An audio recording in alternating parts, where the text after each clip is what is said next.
If members are okay, we'll proceed. We'll start with our first question, and that's from Willie Rennie. Willie Rennie.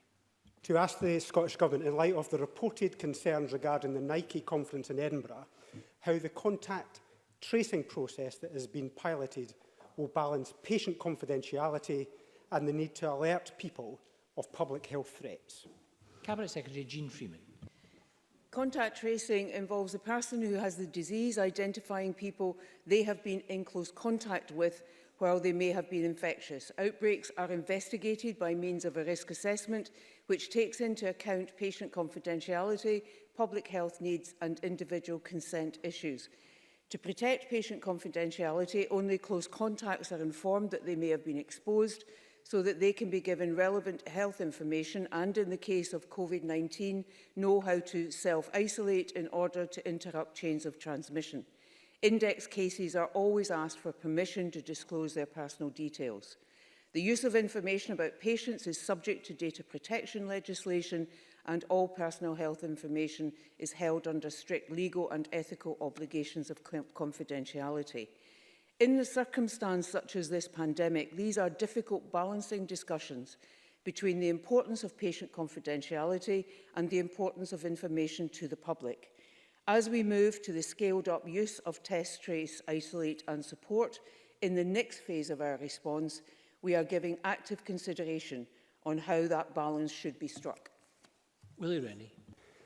The issue has moved on again today. In addition to the Lloyd staff, the Kilt shop and the digital agency, we now know that the Nike delegates were taken on a walking tour of the Old Town by tour guides. None of them were contact traced by the incident management team. This is about the confidence in the contact tracing system. The First Minister said yesterday the process was rigorous. If that was the case, why were they not contacted? Cabinet Secretary. I believe, as the First Minister said, that the process that was undertaken at the outset here and subsequently in subsequent contact tracing, as we have done elsewhere, probably most recently and most notably for members, is in and around the home farm care home in Skye, is rigorous. It is governed, it is clinically led process governed by Health Protection Scotland. It uses risk and specific infection science.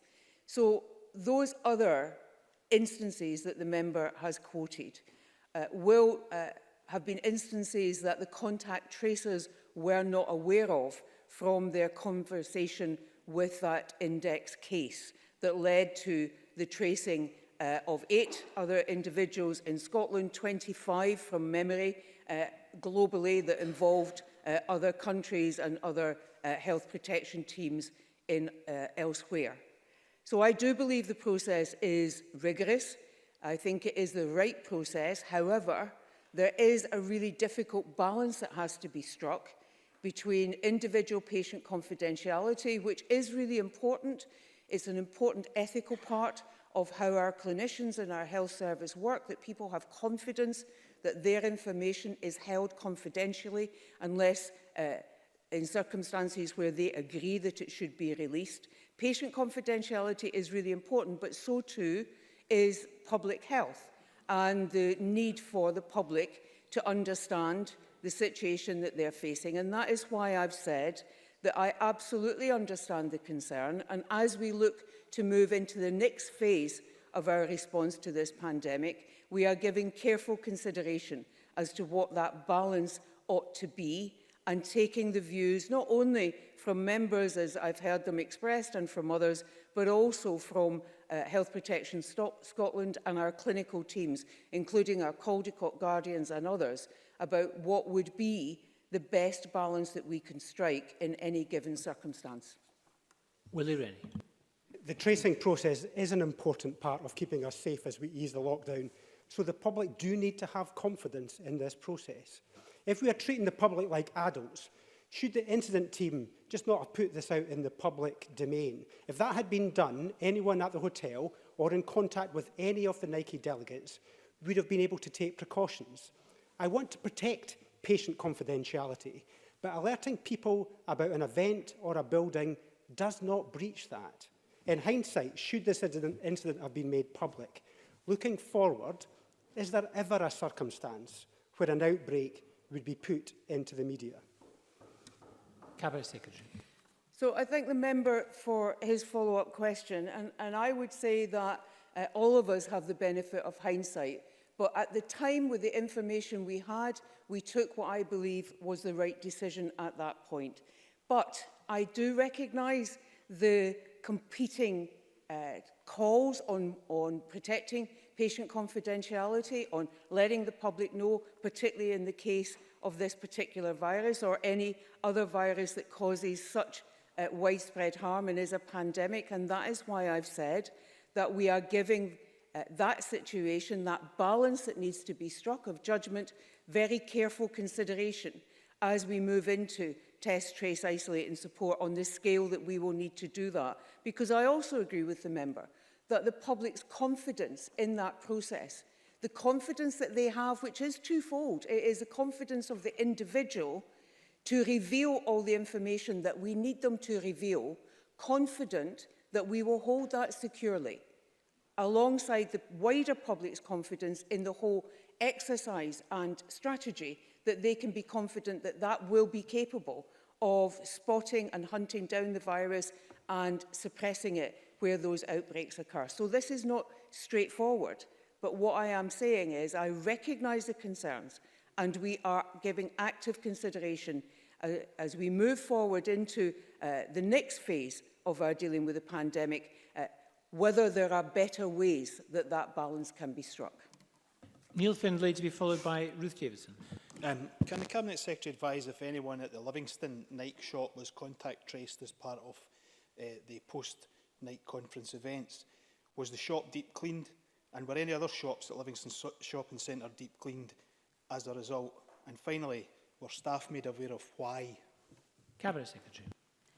So I can't answer that question in the specifics because I do not have the detail of the contacts that were then traced as a consequence of that index case linked to the Nike conference. I don't have that information. I wouldn't, in normal course, have that information. That is something that the contact tracing team, health protection team, locally would know and would pursue.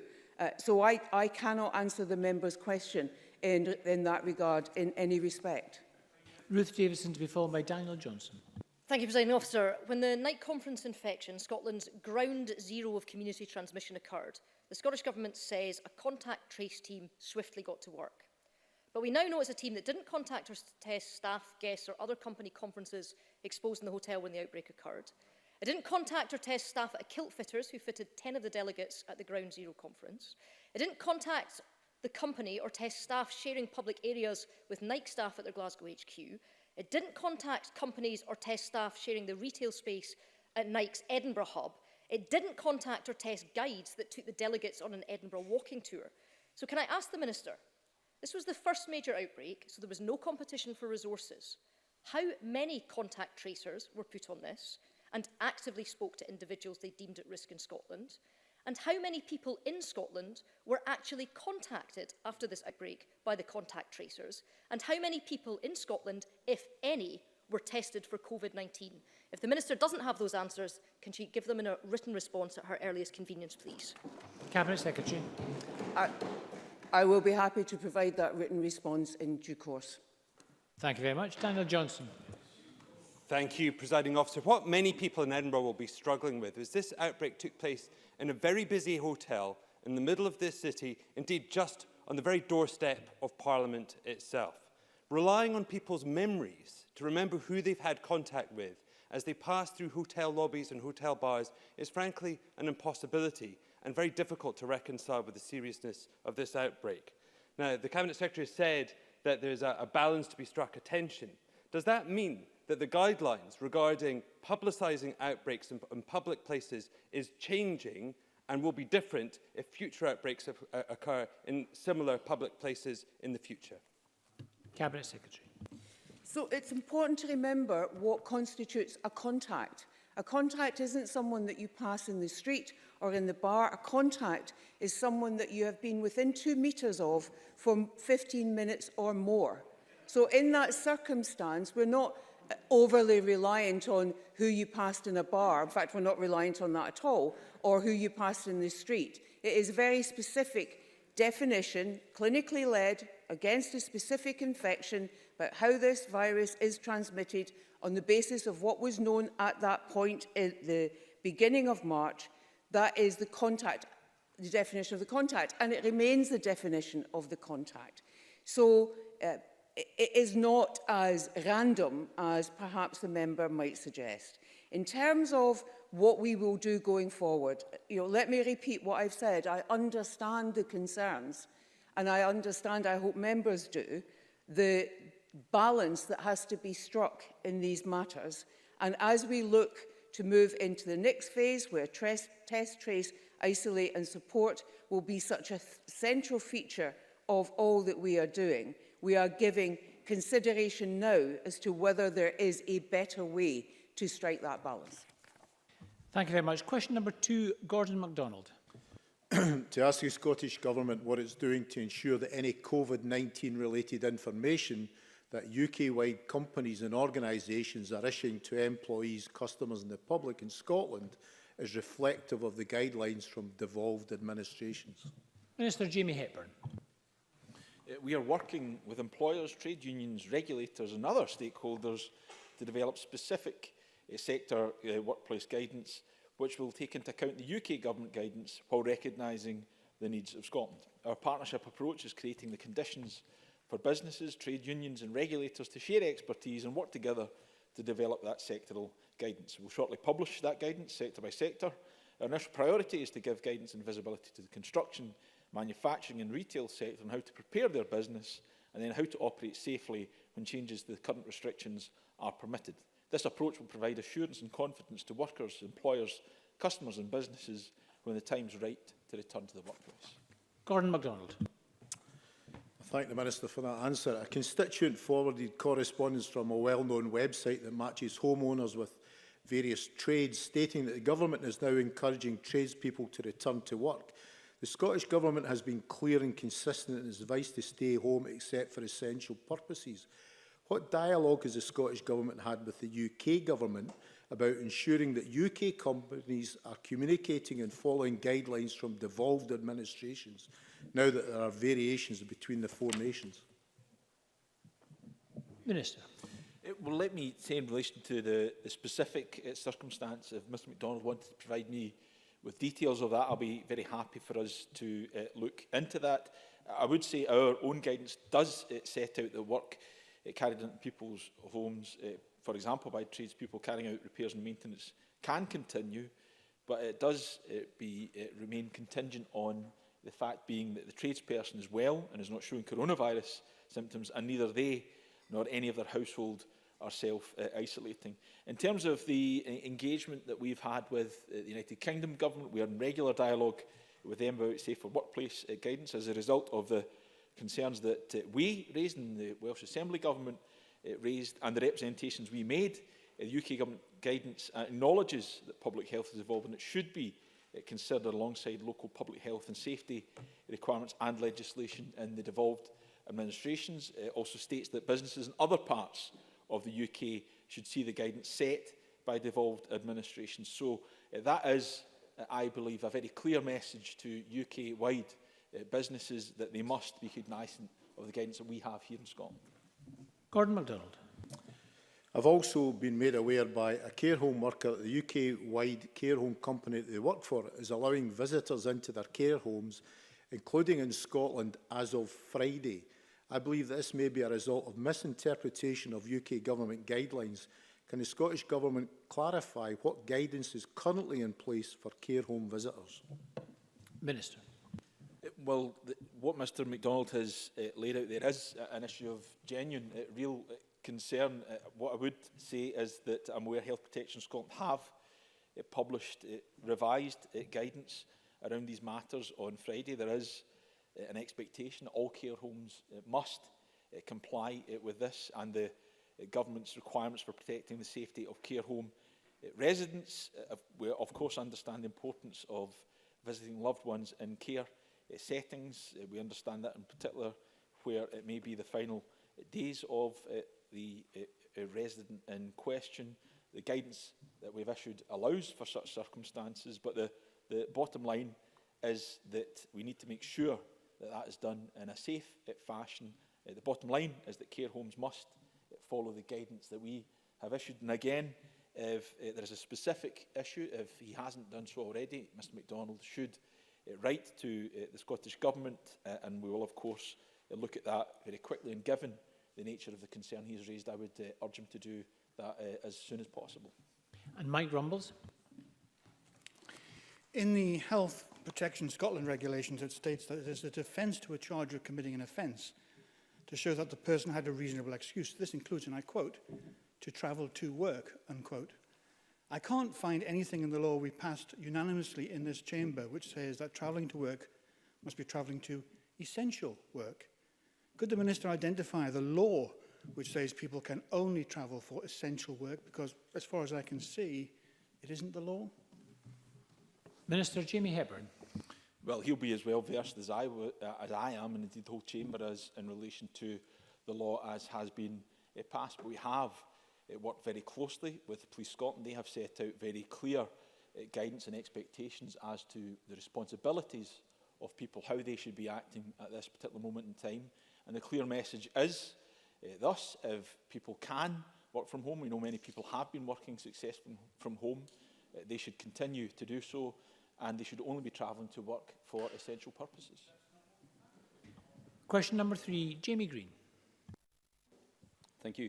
To ask the Scottish Government whether it has taken a decision regarding reopening schools in the current academic year in light of plans in other parts of the UK. Cabinet Secretary John Swinney.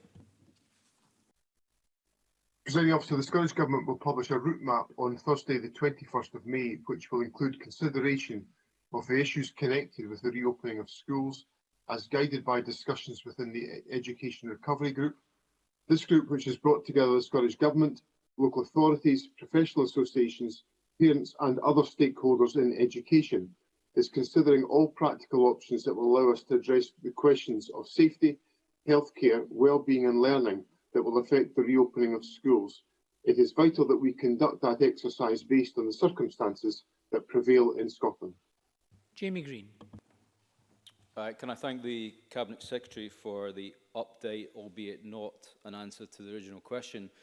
But I think that given that Scotland does follow a different academic calendar to other parts of the UK, it seems reasonable and not entirely unexpected, as most parents have already come to accept that schools are unlikely to open meaningfully before August. But the key question on the minds of many parents will be, if schools do remain closed for some months to come, how on earth they can plan a route back to work. They are currently unable to access childminders, after-school clubs, summer schools, babysitters, or even drop their children off at friends or relatives. Such are the current restrictions. So can I ask what the Government will do to produce updated guidance on changes to these restrictions so that parents can start to have those conversations with their employers already? Cabinet Secretary. So Mr Green raises a fair and representative range of issues that have to be considered around the question of relaxing lockdown in general within Scotland, because there is clearly an interrelationship between access to education in the similar way as there is a relationship with obligations for individuals to carry out employment. So the route map that the Government brings forward on Thursday will air these challenging and complex issues which have a relationship between them, but which can often be difficult to resolve because of the health imperatives with which we have to wrestle. So those questions are actively being considered by the Government. They'll be set out as part of the route map, and of course the Government will be very happy to engage with Parliament on all aspects of the details that are set out on Thursday and to address some of the specific issues that are raised by the complex issues that Mr Green raises. Jamie Green. Thank you for that further update. Given that that announcement will be made on Thursday, Parliament is not sitting on Thursday, can I ask how the Government will ensure that members of the Chamber here today and other MSPs will be able to ask relevant questions of the strategy rather than just a briefing to the media? And also we learned in the media today of the potential of schools reopening early in August. The date used was August the 11th, using a form of blended learning, which involves pupils splitting their time between schools and the classroom, something that the First Minister today did not rule out. Can I ask the Cabinet Secretary to shed more light on how this might work in practice? Who was consulted on this approach? And if and how part-time schooling will fit into our plans for any chance of an economic recovery if parents are unable to work full-time due to this new blended approach? Cabinet Secretary John Swinney. It is absolutely essential, Presiding Officer, that we are guided by all of the scientific and health advice that is relevant to coronavirus. We continue to face a very significant challenge in relation to the prevalence of coronavirus in our society. And the statistics with which we have all become far too familiar about the level of fatalities and the level of infection that individuals have suffered are reminders of the importance of addressing the health imperative that we face. So the government wishes to relax the lockdown as quickly as we can, but we cannot be cavalier about the health implications of so doing. So we have to look carefully at the arrangements to deliver schooling in a fashion that's compatible with the health advice that we receive. These are the questions that have been wrestled with by the Education Recovery Group. Mr Green asks who's been consulted. Well, I deliberately set up the Education Recovery Group to bring together local authorities, the professional associations, representatives of the teaching profession, and also of parents, to make sure that we had an open conversation about these questions. And I'm very grateful to members of the Education Recovery Group for the way in which they have engaged on these issues. It's been part of trying to reach an agreed approach, and that is what I'm committed to doing, because I think it serves the interests of every one of our citizens best if we can create unity and agreement around our priorities on education and to proceed on an agreed basis. Thank you. Ian Gray to be followed by Kenneth Gibson. Ian Gray. Thank you very much. The government's framework document talks about the possibility of transition pupils going into primary one or secondary one, returning to school for some of June for a school experience. In my own constituency of East Lothian, a small authority, even secondary one, that's over 1,200 pupils. So that would mean many tens of thousands of pupils going back to school in June. Can the Cabinet Secretary rule that out or explain how it could be done safely? Cabinet Secretary John Swinney. If that was to be an option that was pursued, it would have to be undertaken safely and consistently with the health advice that is available to us. Now, what I can assure Mr Gray about is that the Government and the Education Recovery Group are following closely the scientific advice that is available to us. It is regularly updated to the Government, and I have shared information that is relevant to the questions that we wrestle with on education. And of course, as we consider the issues that are raised by the Education Recovery Group, the whole question of a transition experience is at the heart of how we might resolve some of the issues about the access to education for young people within Scotland, recognising the significance that the transition period represents for access to education for young people in Scotland. Kenneth Gibson to be followed by Jamie Halker-Johnson. Thank you, Presiding Officer. The Cabinet Secretary mentioned parents and engaging with them. The majority of parents at this time are still supportive of school closure, but with the schools opening in England in June being likely, I would imagine that that will change over the summer. How can we ensure that the majority of parents are with the Scottish Government when it does decide to actually end the lockdown in schools? And if we do not have schools going back in August, what will be the impact on the attainment gap? Because all evidence suggests that the attainment gap widens the longer the lockdown continues in education. Cabinet Secretary. I've made it expressly clear in my discussions with the Education and Skills Committee that I recognise and acknowledge the detrimental effect on young people of not having access to full-time education. That takes a number of forms. It's from the access to learning that young people will be losing out on in the formal access to learning within schools, to some of the vital issues around child protection and child well-being that schools are so central to acting upon to protect the well-being of children and young people within our society. So Mr Gibson raises significant issues which I have openly acknowledged are run the risk of being detrimental to the interests of children and young people within Scotland. We must act to build parental confidence around the return to school. It is absolutely crystal clear from all of the polling evidence that's available publicly that parents in Scotland are anxious about their children going back to school. That has been a consistent trend within polling. And it's important that and it's certainly been the view expressed to me by representatives of the parental body who have been engaging with us on education recovery. So it's important that we put in place information and measures that will boost the confidence of parents about the return to education, to make sure that that can be done in a way that commands parental support and is in the best interest of children and young people within Scotland. Jamie Halker-Johnson. Thank you. At Education Committee on the 6th of May, I asked the Deputy First Minister how many pupils in Scotland do not have access to the technology required for online learning. At the time, he wasn't able to provide that information. So can I ask him again, how many school pupils are unable to access online learning because they do not have the required technology or broadband? And if he still doesn't know, given there will be some children needing to continue to be educated at home for some time, even when schools reopen, what is he doing to find out? Cabinet Secretary. Officer, one of the priorities of the remote learning strategy that was set out as part of the Term 4 guidance that I put in place was to ensure that young people could have access to digital connectivity.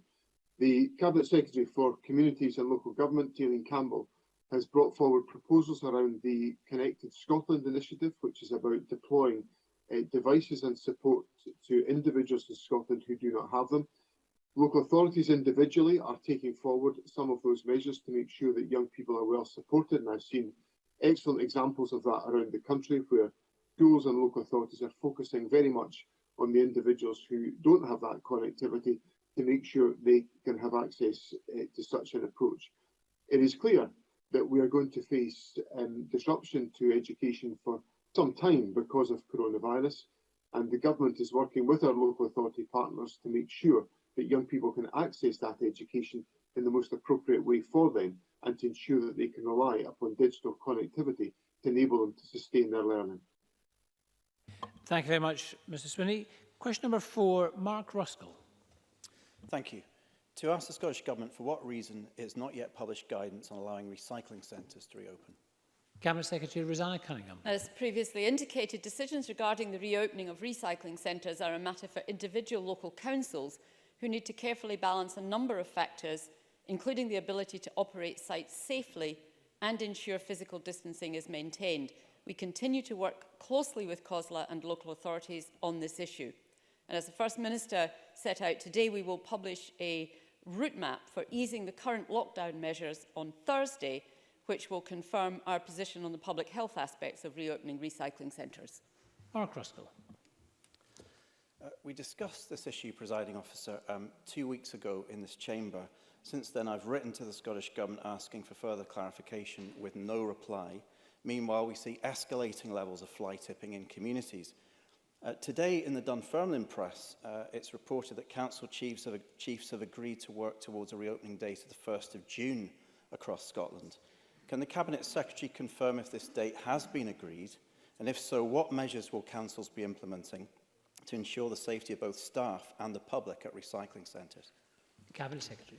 Well, I don't want to just keep repeating the point that much of this is about decisions that will be for local authorities to make. Yes, we do know that there is work underway by councils to prepare for a reopening of household waste recycling centres on 1st June, but we also know that that will not be every single council and that will not be every single recycling centre. It is rather more complicated than perhaps people understand at first glance, and COSLA itself has made clear that the sites will only reopen when it is considered safe to do so. Local authorities, as I keep saying, are responsible for the actual operation of recycling centres, and they will need to consider several factors before reopening them, as I think I've probably said now on a number of occasions, and we will continue to work closely with them on this issue. Mark Ruskell.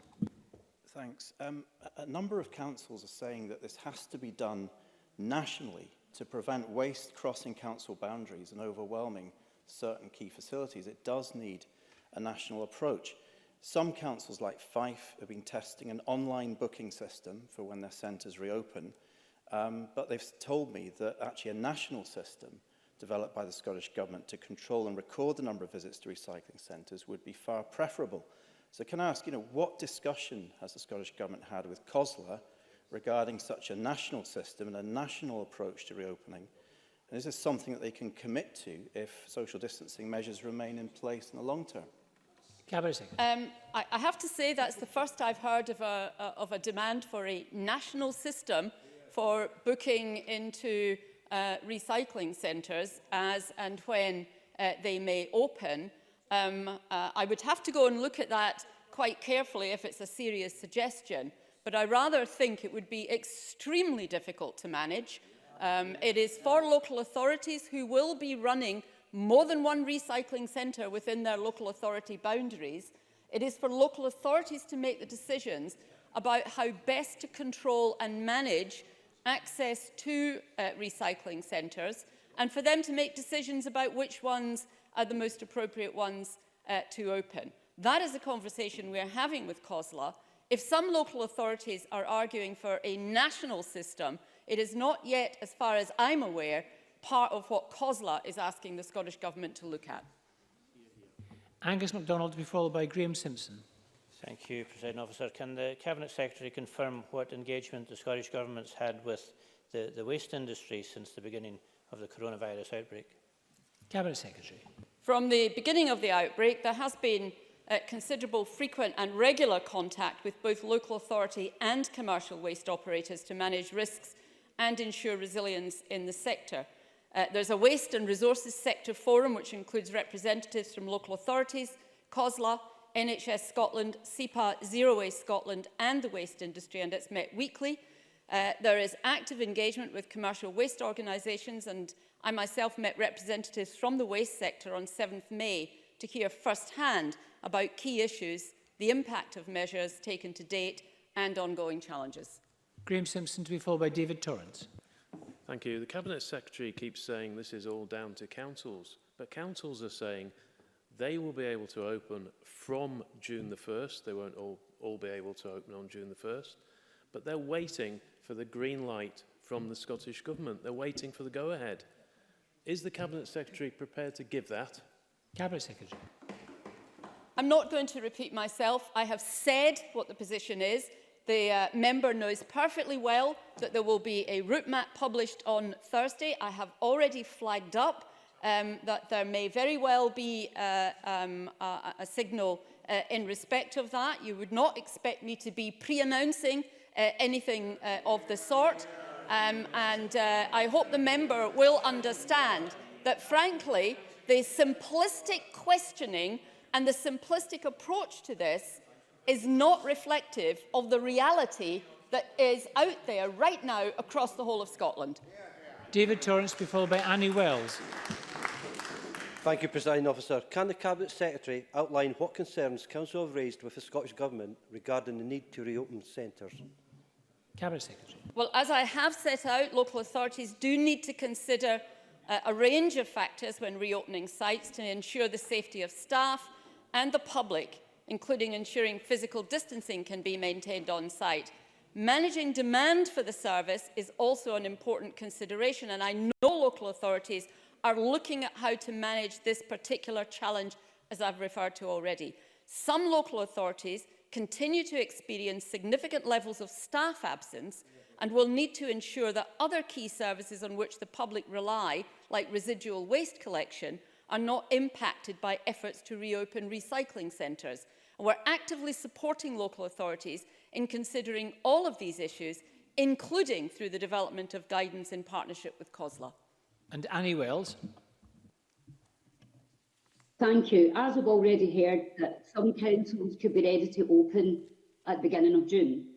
As the crisis runs, more and more services are going to need not only guidance, but also the proper protection.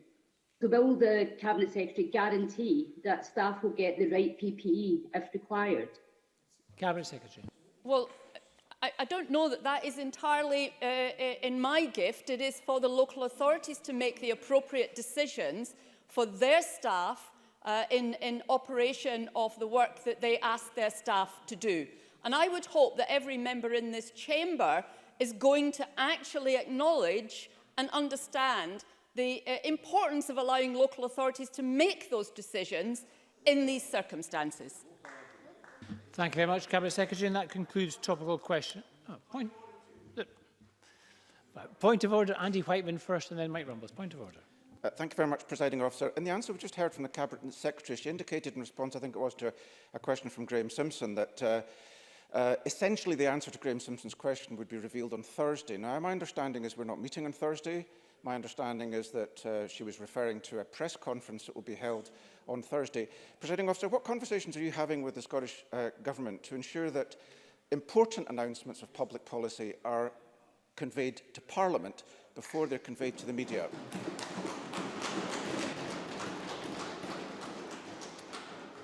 Can I thank Mr Whiteman for that point of order, and I can assure him that I raised, and as did other business managers, raised this very point with the government this morning.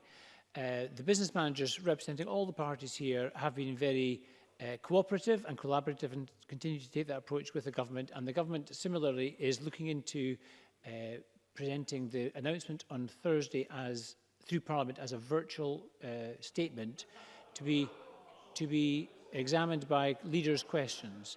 However, the Business Bureau is going to meet again at 4:30 today to consider this very matter, so we'll be able to know more by the end of the day. Point of order, Mike Rumbles.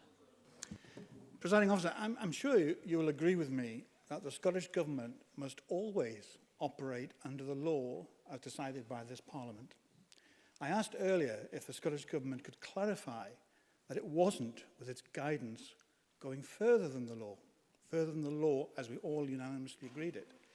I wanted to know where in the law it said people could only travel to essential work, because I understand that that is in the guidance, and yet day after day in this Parliament, and from the First Minister to the nation, she gives the impression by saying you may only travel to essential work, that she is going beyond the law as decided by us here in this Parliament. Could you comment on that, please? Can I thank Mike Rumbles for that question? I understand the point he's making. It is a point of debate between himself and the government and perhaps other members. It's not a point of order for me as the chair to rule on. I would suggest that Mr Rumbles continue to ask the questions he has, perhaps put down further questions or write to the government, and I'm sure he will get an answer to his point. Point of order, Neil Findlay. What is it, Presiding Officer, in relation to the response you made to Andy Whiteman's very legitimate point? I think what you said was there will be some sort of broadcast and then there will be leaders' questions. Is that correct? This Parliament exists for all members, not just for leaders, not just for the whips, but for backbenchers also. So can I ask on Thursday, what opportunity will there be for backbenchers to ask questions? Can I say to Mr Findlay that this very issue was very much at the front of our minds at the Business Bureau this morning, and I raised this very point. Normally, in normal course of business, the Parliament and I specifically am very, very strict about making sure that all announcements are made to Parliament first. Now, the government has abided by that by using other methods, including inspired questions and other parliamentary procedures. In this particular case, in the middle of the COVID outbreak, the Parliament has not been meeting on its regular cycle of 3 days a week and constituency meetings on Mondays and Fridays. And there has been some understanding between Parliament and the government about the difficulty of making evolving news available to Parliament first in all circumstances. And the Parliament has been understanding, business managers have been understanding. However, the point has been very much made to the government that they expect major announcements to be made for the benefit of all members. Now, the government has yet to come back to Parliament with its proposals for Thursday's announcement. The proposal under discussion is that party leaders have the opportunity. There will be a further opportunity on Tuesday next week, as I understand matters, for all backbenchers to ask.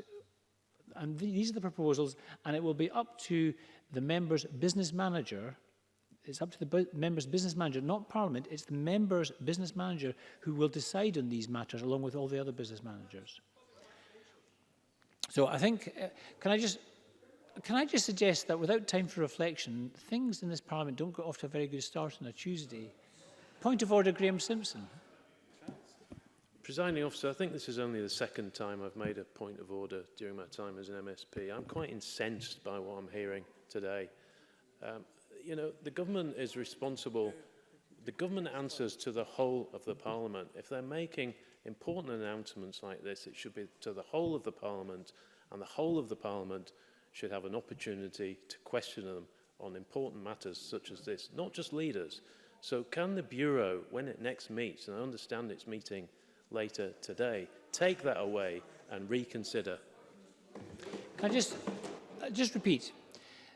The very point that the member makes, and that all members have made in this point of order, has been made to the government and was made this morning, first of all by myself, then by all the other business managers, this very point. The government is currently considering how to respond, and we agreed to meet again at 4:30 today. Now, I didn't want to mislead members by what we're then going to propose to Parliament. It'll be up to the Business Bureau to make a proposal. It will then be up to Mr Simpson and every other member to vote on that proposal. So in the end, the decision is up to members individually. So, however, can I suggest that the points that all the members made will not have been wasted on the government, and I'm sure will not have been wasted on the business managers, and we'll be discussing this matter later, and hopefully, Mr Findlay, and hopefully we will come back to Parliament with a decision at 4:30. Very briefly, Mr Findlay. Presiding officer, can I ask how the independent member of the Parliament makes his views known?